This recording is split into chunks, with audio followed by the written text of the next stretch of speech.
Marcus Wellington stood at the floor-to-ceiling windows of his corner office on the 42nd floor, watching the snow fall over the city below.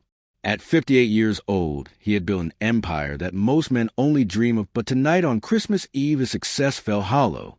The office was silent, except for the soft hum of the heating system. His assistant had left hours ago along with everyone else who had families waiting and homes filled with laughter. Marcus had neither.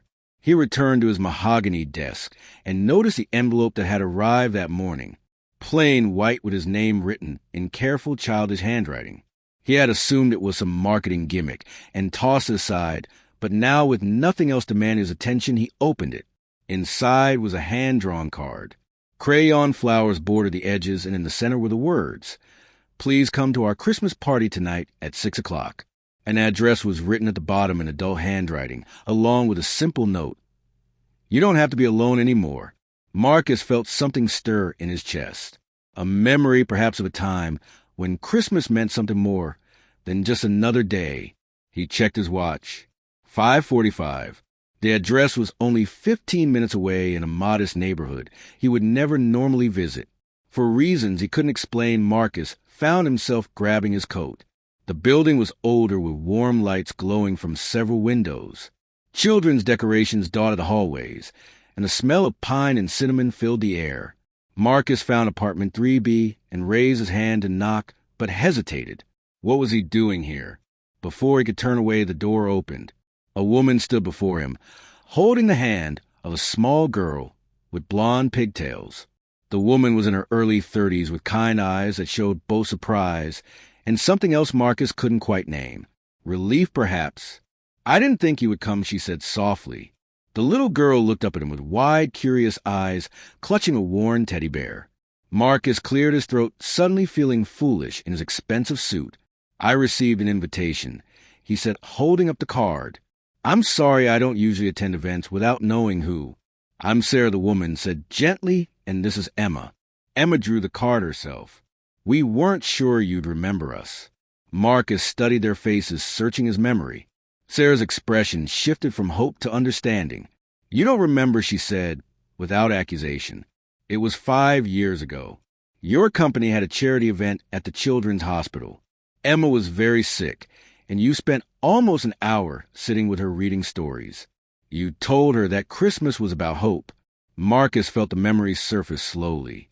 A little girl with no hair from chemotherapy treatments, holding on to his hand while he read from a picture book. He had been there for a photo opportunity, but something about her courage had touched him. "You said," she whispered that memory, looking down at Emma, "if I ever needed anything to reach out." Sarah nodded. "Emma never forgot you. She talked about the kind man who read to her on the hardest day of her life. This year has been difficult for us, and Emma insisted we invite you. She said you looked lonely that day, too." The words hit Marcus harder than he expected. A child had seen through his carefully constructed walls 5 years ago, just as she seemed to see through them now. "May I come in?" he asked quietly.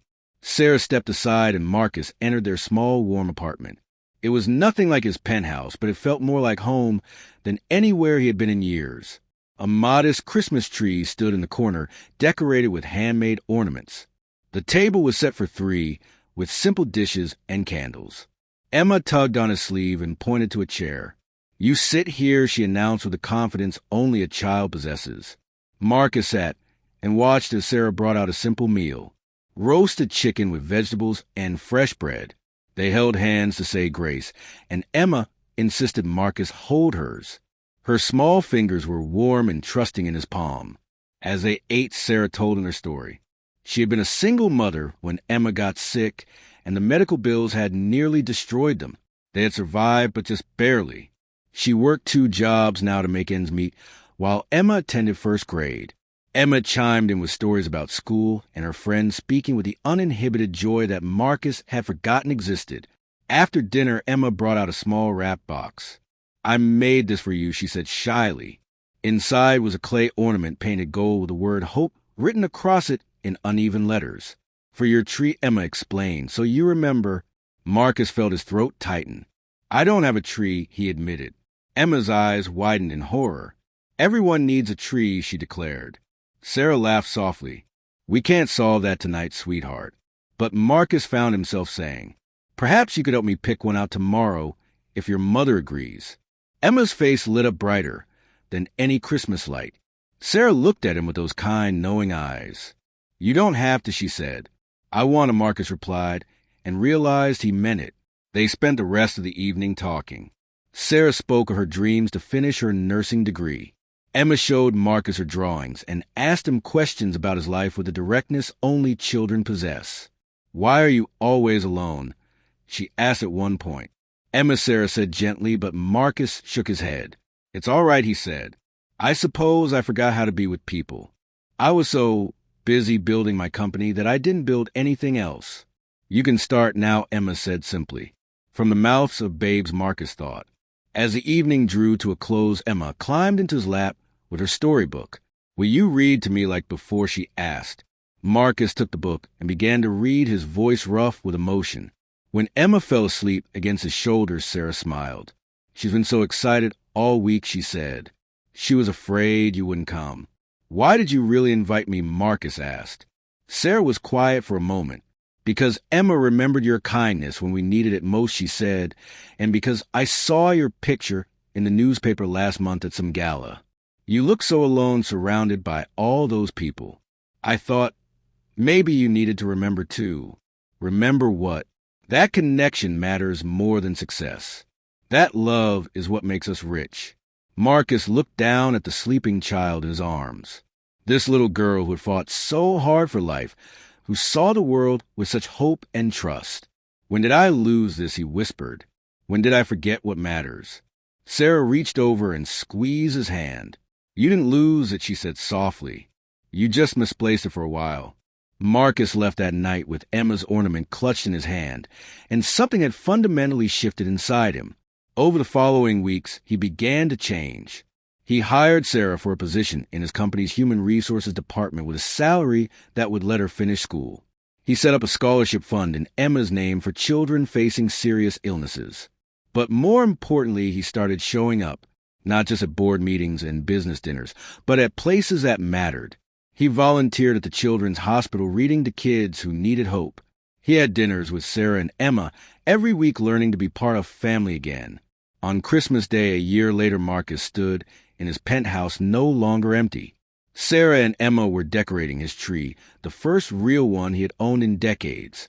Emma's gold ornament held the place of honor at the top. "You know," Marcus said, "watching them, I spent so many years chasing success. I thought that's what would make me happy." "And now?" Sarah asked. "Now I understand that the real gift isn't what you achieve," he said. "It's who you share it with." Emma ran over and hugged his legs. "Does that mean we're your family now?" she asked. Marcus knelt down to her, level his eyes bright. "If you'll have me," he said. Emma threw her arms around his neck. "We invited you, silly," she whispered. "That means you're ours forever." And in that moment, Marcus Wellington, the lonely billionaire who had everything and nothing, finally understood what it meant to be truly wealthy. If this story touched your heart, please like, share, and subscribe. Leave a comment below telling us about a time when an unexpected kindness changed your life. Sometimes the greatest gifts come in the smallest packages.